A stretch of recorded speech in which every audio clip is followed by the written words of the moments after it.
Hallelujah.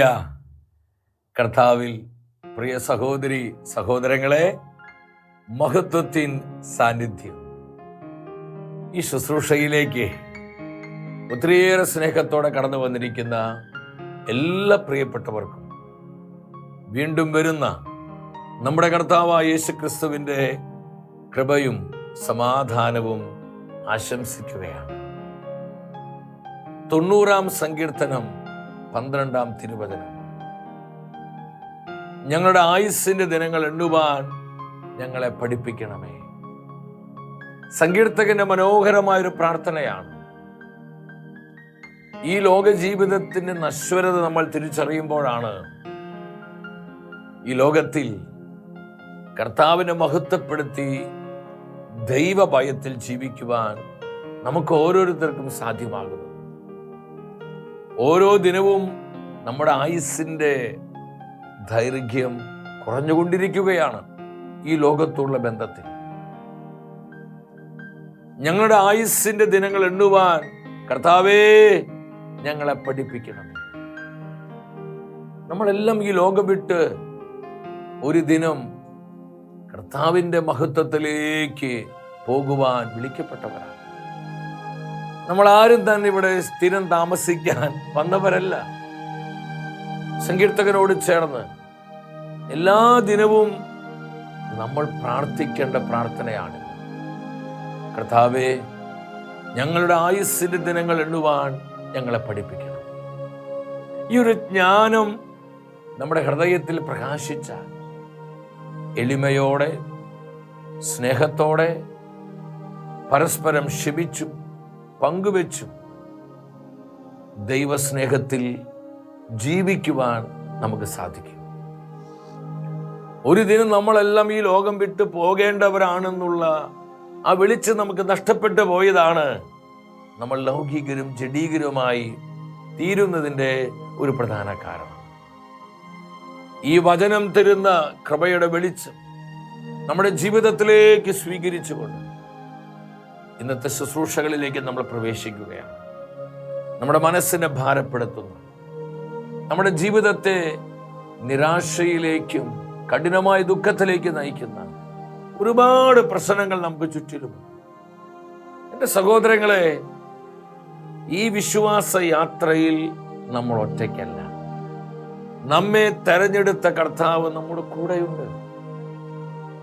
കൂടെയുള്ള കർത്താവിൻ്റെ ജീവനുള്ള സാന്നിധ്യം അനുഭവിച്ചുകൊണ്ട് അവിടുത്തെ ബലമുള്ള കരങ്ങളിലേക്ക് നമ്മുടെ ജീവിതത്തെ, നമ്മുടെ കുടുംബത്തെ, നമ്മൾ അനുഭവിക്കുന്ന പ്രതിസന്ധികളെ, വേദനകളെ, ദുഃഖ ദുരിതങ്ങളെ, കഷ്ടനഷ്ടങ്ങളെ എല്ലാം ഏൽപ്പിച്ചു കൊടുക്ക്. നമ്മുടെ കാര്യത്തിൽ ശ്രദ്ധയുള്ളവനാണ് നമ്മുടെ കർത്താവ്. നമുക്ക് ഒരുമിച്ച് പ്രാർത്ഥിക്കാം. കർത്താവേ കൃപ തരണമേ.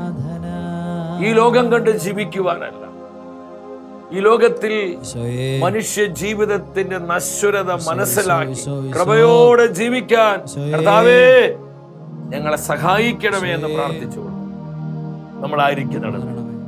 വലതുകരം സ്വർഗത്തിലേക്ക് ഉയർത്തി ഒന്നിച്ച് പ്രാർത്ഥിക്കുന്നു. കർത്താവായ ദൈവമേ, ഞങ്ങളുടെ ആയുസ്സിന്റെ ദിനങ്ങൾ എണ്ണുവാൻ ഞങ്ങളെ പഠിപ്പിക്കണമേ. ഞങ്ങളെ ഹൃദയത്തെ ജ്ഞാനപൂരിതമാക്കണമേ. കർത്താവേ വരണമേ. ഞങ്ങളോട് സംസാരിക്കണമേ. ആത്മാവിനെ വർഷിക്കണമേ. ഹല്ലേലൂയ. കരങ്ങളടിച്ച് പരിശുദ്ധാത്മാവിൽ നിറഞ്ഞ് ഈ ലോക ജീവിതത്തിന് നശ്വരത തിരിച്ചറിഞ്ഞുകൊണ്ട് നമ്മൾ നിത്യതയ്ക്കായി വിളിക്കപ്പെട്ടവരാണെന്നുള്ള ബോധ്യത്തോടെ കരമടിച്ചൊന്നിച്ച് പാടി കർത്താവിനെ ആരാധിക്കുകയാണ്. ഈശോയെ ആരാധന. ജീസസ്. ആരാധനയ്ക്ക് യോഗ്യനായ കർത്താവേ, ഞങ്ങൾ ഒന്നിച്ചങ്ങയെ മഹത്വപ്പെടുത്തുന്നു. Hallelujah Jesus.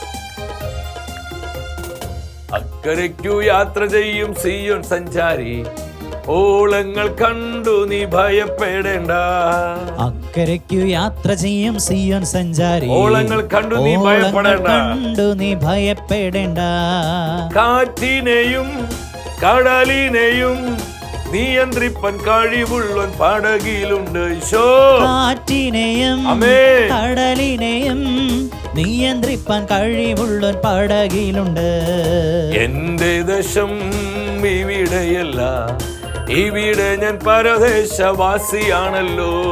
എന്റെ ദേശം നമുക്ക് നിത്യമായൊരു ഭവനമുണ്ട്. ഇവിടെ പരദേശവാസിയാണല്ലോ. അക്കരെയാണ് ശാശ്വത നാട്, അവിടെ എനിക്കൊരുക്കിയ ഭവനമുണ്ട്. ഈശോ അക്കരെയാണ് ചെയ്യണമേ, ശാശ്വത നാട്, അഭിഷേകം പകരണമേ. അവിടെ എനിക്കൊരുക്കിയ ഭവനമുണ്ട്. അക്കരയ്ക്കു യാത്ര ചെയ്യും സിയോൻ സഞ്ചാരി, ഓളങ്ങൾ കണ്ടു നീ ഭയപ്പെടേണ്ട. അക്കരയ്ക്കു യാത്ര ചെയ്യും സിയോൻ സഞ്ചാരി, വിശ്വാസയാത്രയിൽ ഞങ്ങളെ കരം പിടിച്ച് നയിക്കണമേ. ഓളങ്ങൾ കണ്ടു നീ ഭയപ്പെടേണ്ട. എല്ലാവരും ഒരുമിച്ച് ഒന്നിച്ച് പാടിക്കേ. ഓളങ്ങൾ കണ്ടു നീ ഭയപ്പെടേണ്ട. ഓളങ്ങൾ കണ്ടു നീ ഇരുകരങ്ങളും സ്വർഗത്തിലേക്ക് ഉയർത്തേ.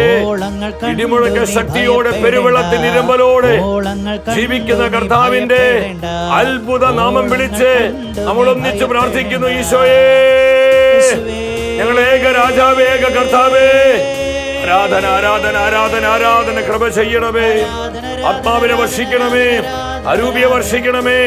ദൈവത്തിന്റെ റുഹായെ ഒരാത്മാവിലും വന്ന് വസിക്കണമേ. കെട്ടുകളെ പൊട്ടിച്ച്, ബന്ധനങ്ങൾ അടിച്ച്, ദുഃഖങ്ങൾ ഒടിച്ച് ഒരാത്മാവിനെയും സ്വതന്ത്രമാക്കണമേ. Hallelujah hallelujah. Come holy spirit move.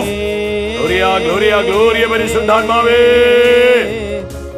ആരാധിക്കുന്ന ആരാധിക്കുന്ന ആരാധിക്കുന്ന നിത്യതയുടെ വെളിച്ചം നൽകണമേ.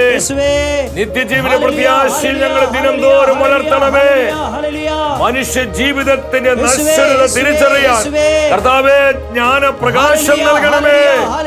Jesus. Hallelujah hallelujah hallelujah hallelujah. നന്ദി നന്ദി നന്ദി കർത്താവേ. ഞങ്ങളുടെ ആയുസ്സിന്റെ ദിനങ്ങൾ എണ്ണുവാൻ കർത്താവേ ഞങ്ങളെ പഠിപ്പിക്കണമേ. അതിനായി ഞങ്ങളുടെ ആത്മാവിൽ ജ്ഞാനപ്രകാശം നൽകണമേ. Jesus Jesus.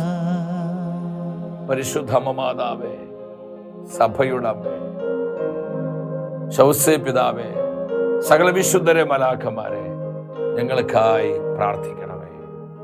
ആമേൻ. Hallelujah hallelujah.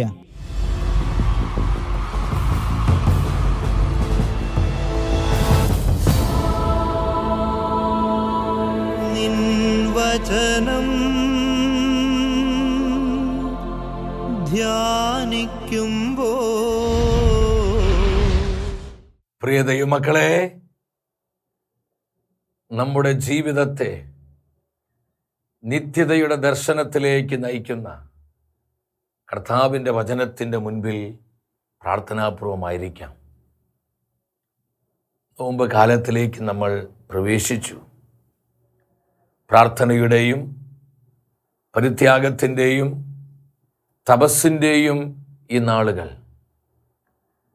നമ്മുടെ വിശ്വാസയാത്ര എപ്രകാരമാണ് എന്ന് കർത്താവിൻ്റെ വചനത്തിൻ്റെ അടിസ്ഥാനത്തിൽ ചിന്തിക്കുന്നതും ആത്മശോധന ചെയ്യുന്നതും ഈ നാളുകളിൽ വളരെ പ്രയോജനകരമാണ്.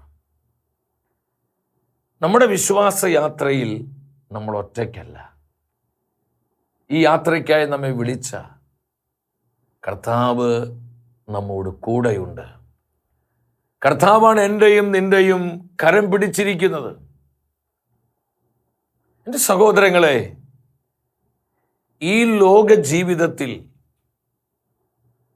മനുഷ്യ ജീവിതത്തിൻ്റെ നശ്വരത നമ്മൾ തിരിച്ചറിയണം.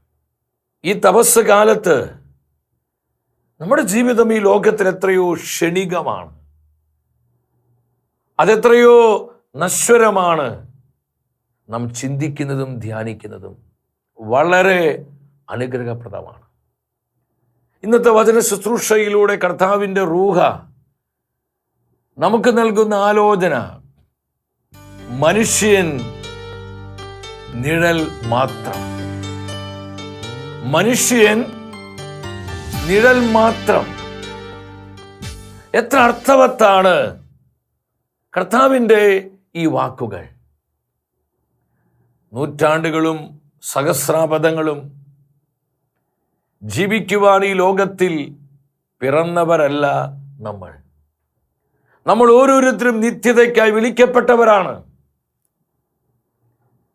നിത്യജീവിന്റെ ഉറപ്പിൽ ഈ ലോകത്തിൽ ജീവിക്കുവാൻ കർത്താവിനാൽ തെരഞ്ഞെടുക്കപ്പെട്ടവരാണ് അവിടുത്തെ സ്വന്തം ജനമായ നമ്മൾ ഓരോരുത്തരും. മനുഷ്യനൊരു നിഴൽ മാത്രമാണ്. നമ്മൾ ഈ കാലഘട്ടത്തിലേക്ക് നോക്കുമ്പോൾ നമുക്ക് ചിന്തിക്കാൻ പോലും കഴിയാത്ത വിധത്തിൽ പാപത്തിൻ്റെ മ്ലേച്ഛതകള്, വഴിവിട്ട ലൈംഗിക വൈകൃതങ്ങള്, കുടുംബങ്ങളുടെ തകർച്ചകള്, വിശ്വാസ ത്യാഗം, ദൈവനിഷേധവും ദൈവദൂഷണവും, എന്തുമാത്രം ഗർവോടുകൂടിയാണ് ആധുനിക മനുഷ്യൻ ഇന്ന് ജീവിക്കുന്നതും പെരുമാറുന്നതും. സ്നേഹം തണുത്തുറഞ്ഞു പോയൊരവസ്ഥ. എൻ്റെ സഹോദരങ്ങളെ, വളരെയധികം പ്രതിസന്ധികളും പ്രതികൂലങ്ങളും നിറഞ്ഞ ഒരു തലമുറയിലാണ് നമ്മൾ ജീവിക്കുന്നത്. ഈ കാലഘട്ടത്തിലെ കർത്താവിൻ്റെ ജനത്തോട് സ്വർഗം നൽകുന്ന ആലോചന എന്താണ്? നമ്മൾ ഈ ലോകത്തിൽ ജീവിക്കുമ്പോൾ ഈ ലോകം കണ്ട് ജീവിക്കുവാൻ വിളിക്കപ്പെട്ടവരല്ല. നമ്മുടെ ഈ ലോകത്തിലെ ഈ ജീവിതത്തിൻ്റെ നശ്വരത തിരിച്ചറിഞ്ഞും നമ്മൾ ആര് തന്നെയാണെങ്കിലും, എത്രമാത്രം ഉന്നതരോ കഴിവുള്ളവരോ വിദ്യാഭ്യാസമുള്ളവരോ സമ്പന്നരോ ശക്തരോ ആരുമാകട്ടെ, മനുഷ്യൻ വെറും ഒരു നിഴൽ മാത്രമാണെന്നുള്ള കർത്താവിൻ്റെ മാറ്റമില്ലാത്ത വചനത്തിൻ്റെ പ്രഖ്യാപനം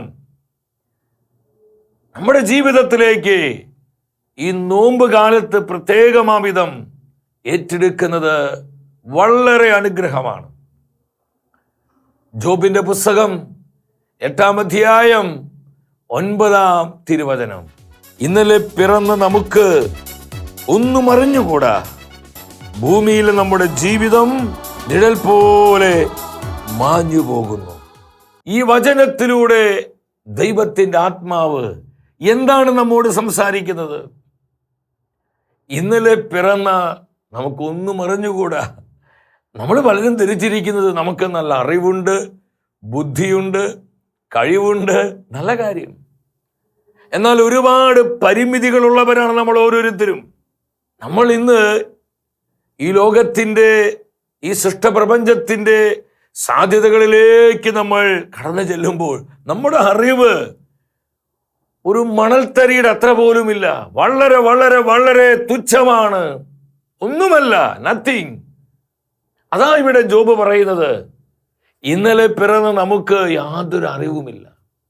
എന്നാൽ ഒരു കാര്യം ജോബ് പറയുകയാണ്, മനുഷ്യൻ ഒരു നിഴൽ മാത്രമാണ്. അത് നിലനിൽക്കുന്ന ഒന്നല്ല. നിഴല് അല്പം സമയം കഴിയുമ്പോൾ അത് മാറിപ്പോകുന്നു. ഇത് തന്നെയാണ് ജോബിന്റെ പുസ്തകം 7-ാം അധ്യായം 7-ാം വചനത്തിൽ നാം വീണ്ടും കാണുന്നത്. എൻ്റെ ജീവൻ വെറും ഒരു ശ്വാസം മാത്രമാണെന്ന് കർത്താവേ അവിടുന്ന് ഓർക്കണമേ. നമ്മളിതൊന്ന് ചിന്തിച്ച്, ഈ വചനം എല്ലാവരും ഒന്ന് ശ്രദ്ധിച്ച്. നമ്മുടെ ജീവിതം വെറും ഒരു ശ്വാസം മാത്രമല്ലേ? നമ്മൾ പലരും പറയാറുണ്ട്, ശ്വാസം നിലച്ചു, ആള് മരിച്ചു, ആള് പോയി, കാറ്റുപോയി. നമ്മുടെ പിള്ളേരുടെ ഭാഷയിലൊക്കെ പറഞ്ഞാൽ കാറ്റുപോയി, ആളുടെ കാറ്റുപോയി.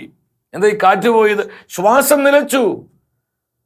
മനുഷ്യൻ വെറും ഒരു ശ്വാസം മാത്രമാണെന്ന് കർത്താവിൻ്റെ വചനം വ്യക്തമായി പ്രഖ്യാപിക്കുമ്പോൾ നമ്മുടെ ജീവിതത്തിൻ്റെ നശ്വരതയിലേക്കല്ലേ ഈ വചനം വെളിച്ചം വീശുന്നത്?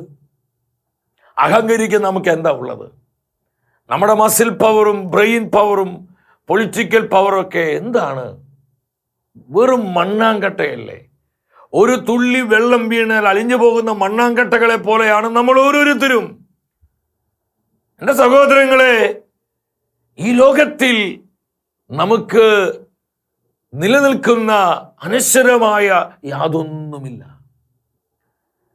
സാമുവേൽ പ്രവാചകൻ 2-ാം പുസ്തകം 14-ാം അധ്യായം 14-ാമത്തെ തിരുവചനം എന്നെ ഒരുപാട് സ്വാധീനിച്ചൊരു വചനമാണ്. അവിടെ പ്രവാചകൻ ആത്മനിറവോടെ പറയുകയാണ്, നാം എല്ലാവരും മരിക്കും. ആ വചനമൊന്ന് ശ്രദ്ധിച്ച്. നാം എല്ലാവരും മരിക്കും. നിലത്ത് വീണ് ചിതറിയാൽ തിരിച്ചെടുക്കാൻ കഴിയാത്ത വിധം വെള്ളത്തുള്ളികൾ പോലെയാണ് മനുഷ്യ ജീവിതം. നിലത്ത് വെള്ളത്തുള്ളി വീണ് ചെതറി കഴിഞ്ഞാൽ വീണ്ടും അതിനെ അതേ അവസ്ഥയിൽ തിരിച്ചു കൊണ്ടുവരും അസാധ്യമാണ്. ഇതുപോലെയാണ് മനുഷ്യ ജീവിതം. നാം എല്ലാവരും മരിക്കും. എത്ര ആരോഗ്യവും കഴിവും പ്രശസ്തിയും ബലവും സമ്പത്തും വൈഭവവും എന്തു തന്നെ ഉണ്ടാവട്ടെ, നാം എല്ലാവരും മരിക്കും. ഒരു ദിവസം ഈ ലോകം വിട്ടു പോകേണ്ടവരാണ് നമ്മൾ. എൻ്റെ സഹോദരങ്ങളെ, ഈ വചനം തരുന്ന വെളിപാട് എത്ര ശക്തമാണ്. വീണ്ടും ദൈവത്തിന്റെ വചനം പഠിപ്പിക്കുന്നു. സങ്കീർത്തനങ്ങൾ 49 അധ്യായം 11, 12 വചനങ്ങളാണ്. ദേശങ്ങൾ, സ്ഥലങ്ങൾ തങ്ങളുടെ സ്വന്തമെന്നവർ അവകാശപ്പെട്ടെങ്കിലും ശവകുടീരങ്ങളായിരിക്കും അവരുടെ നിത്യമായ വസതി. ഈ വചനം നമ്മളൊന്ന് ശ്രദ്ധിച്ച്, ഈ വചനത്തിന്റെ മർമ്മം നമ്മുടെ ആത്മാവിൽ പ്രകാശിച്ചു കഴിഞ്ഞാൽ നമുക്ക് അനുതാപവും മാനസാന്തരവും തനിയെ ഉണ്ടാകും. ആരും നമ്മളെ നിർബന്ധിക്കേണ്ട. നമ്മൾ പലരും പറയാറുണ്ട്, ഇത് എൻ്റേതാണ്, ഞാൻ ഉണ്ടാക്കിയതാണ്, ഇതെൻ്റെ മാത്രമാണ്, ഞാൻ അധ്വാനിച്ചതുകൊണ്ട്, ഞാൻ പഠിച്ച്, ഞാൻ കഷ്ടപ്പെട്ട് ഇതെല്ലാം ഞാൻ സ്വന്തമാക്കി. ശരിയാണത്. എന്നാൽ ഈ സ്വന്തമാക്കിയതൊക്കെ എത്ര നാളത്തേക്കാണ്? നമ്മളെക്കാൾ ബുദ്ധിയുള്ള, കഴിവുള്ള എത്രയോ മഹാന്മാർ ഈ ലോകം വിട്ടുപോയി. 100 1000 10,000 ഈ ലോകം തന്നെ വിലയ്ക്ക് വാങ്ങാൻ കഴിയുന്ന വിധത്തിലുള്ള കോടീശ്വരന്മാരെ ഈ ലോകത്ത് മൺമറഞ്ഞു പോയി. ദേശങ്ങൾ, സ്ഥലങ്ങൾ, രാജ്യങ്ങൾ അവർ സ്വന്തമെന്ന് അവകാശപ്പെട്ടെങ്കിലും അതൊന്നും സ്വന്തമായി അവർക്ക് ലഭിച്ചില്ല.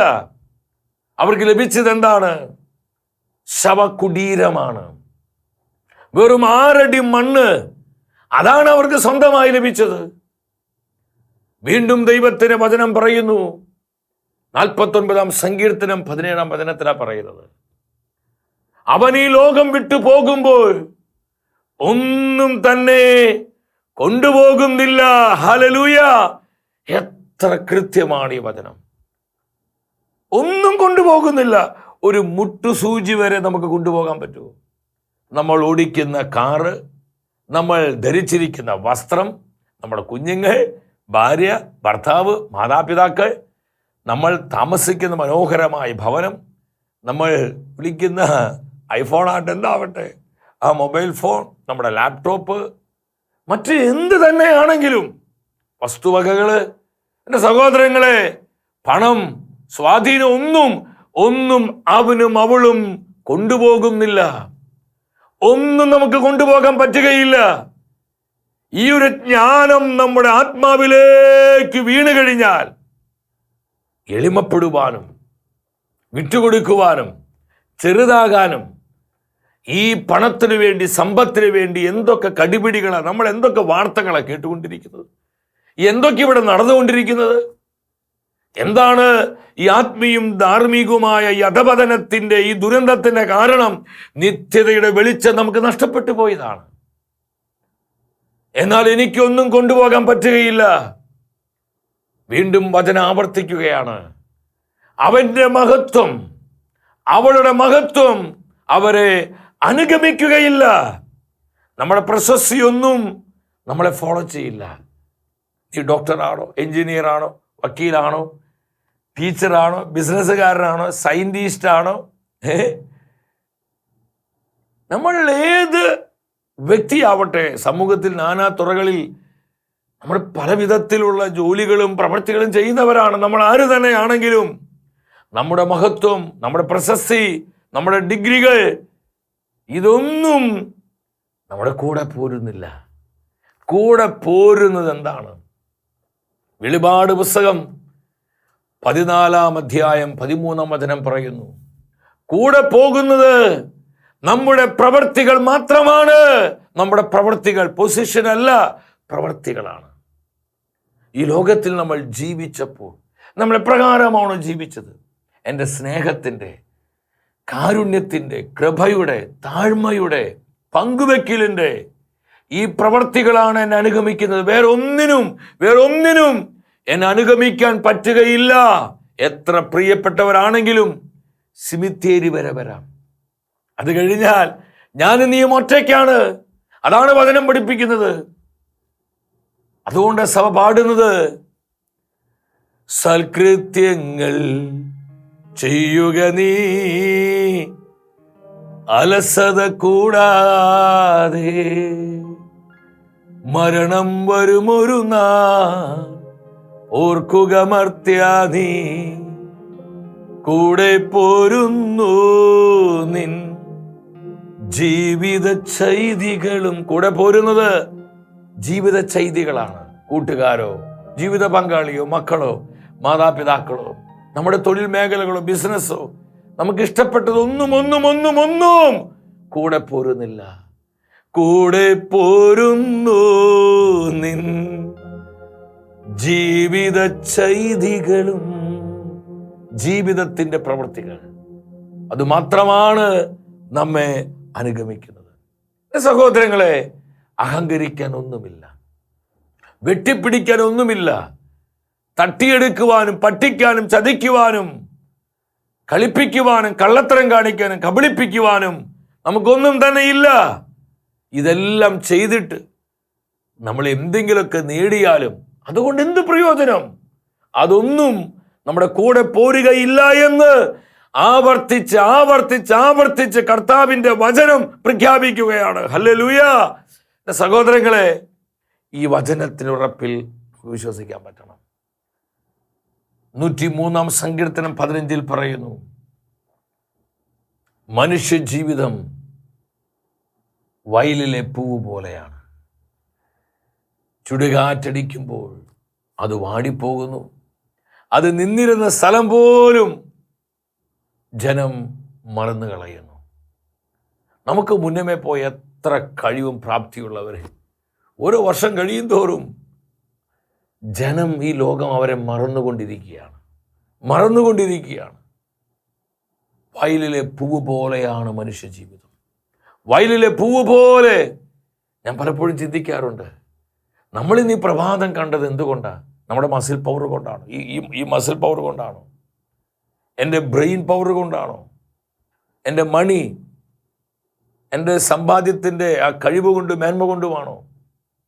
എൻ്റെ സഹോദരങ്ങളെ, കർത്താവ് വിശ്വസ്തനായതുകൊണ്ട്, അവിടുന്ന് തന്നെ ഉണർത്തിയത് കൊണ്ടാണ് എനിക്കിന്ന് ഉണരാൻ പറ്റിയത്. കർത്താവ് എന്നെ ഉണർത്തിയിട്ടില്ലായിരുന്നുവെങ്കിൽ ഇന്ന് എനിക്കും നിനക്കും ഉണരാൻ പറ്റുകയില്ല. നമ്മളെക്കാൾ ആരോഗ്യമുള്ള, കഴിവുള്ള എത്രയോ പേര് ഈ പ്രഭാതം കാണാതെ ഈ ലോകം വിട്ട് അവർ നിത്യതയിലേക്ക് യാത്രയായി. എന്നാൽ ഒരു ദിനം കൂടെ കർത്താവ് നമ്മുടെ ആയുസ്സിനോടൊപ്പം ചേർത്ത് തന്നില്ലേ? എന്തിനു വേണ്ടി? അവിടുത്തെ സ്നേഹിക്കുവാൻ, അവിടുത്തെ ഹൃദയം തുറന്ന് ആരാധിക്കുവാൻ, ധീരതയോടെ ഈ ലോകത്തിൽ കർത്താവിന് സാക്ഷ്യം നൽകുവാൻ, വിശുദ്ധിയോടെ ജീവിക്കുവാൻ, കർത്താവിൻ്റെ പ്രവർത്തികൾ ലോകത്തോട് പ്രഖ്യാപിക്കുവാൻ ഒരു ദിനം കൂടെ നമ്മുടെ ആയുസ്സിനോടൊപ്പം കർത്താവ് കൂട്ടിച്ചേർത്ത് തന്നു. കർത്താവ് ഉണർത്തിയത് കൊണ്ട് നമുക്ക് ഉണരാൻ കഴിയും. കർത്താവ് കരുണ കാണിക്കുന്നത് കൊണ്ട് ഓരോ നിമിഷം മുന്നോട്ട് പോവുകയാണ്. ഈ ശ്വാസം നിലച്ചാൽ കഴിഞ്ഞില്ലേ?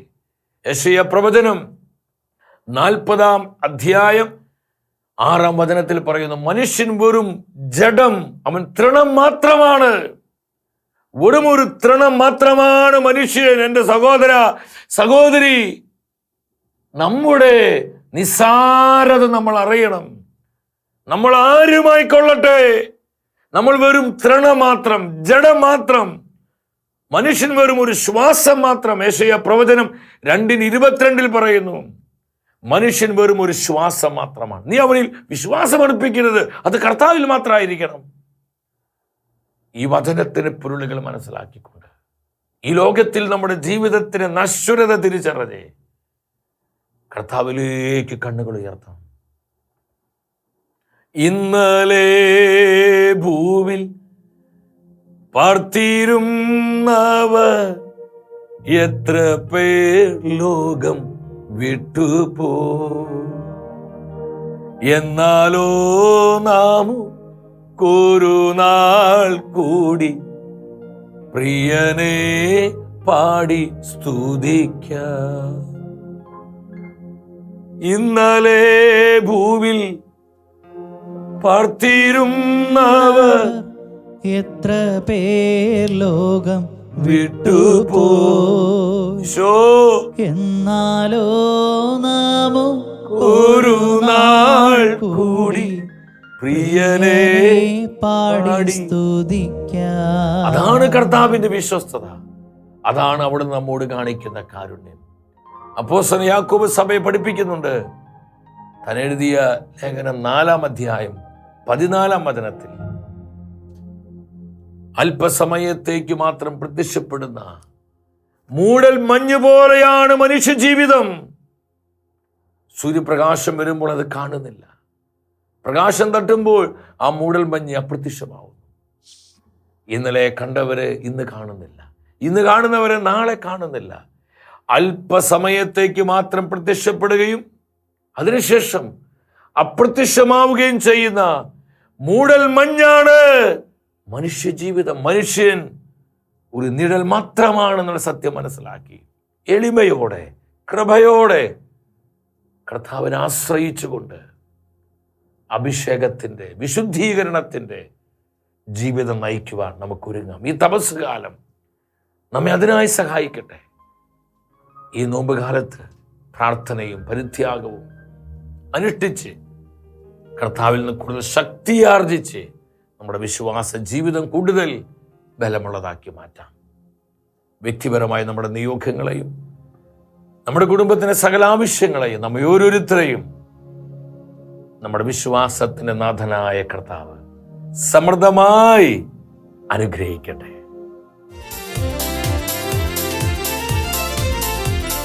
മഹത്വമേ മഹത്വമേ മഹത്വത്തിൻ രാജാവേ, മഹത്വത്തിൻ സാന്നിധ്യം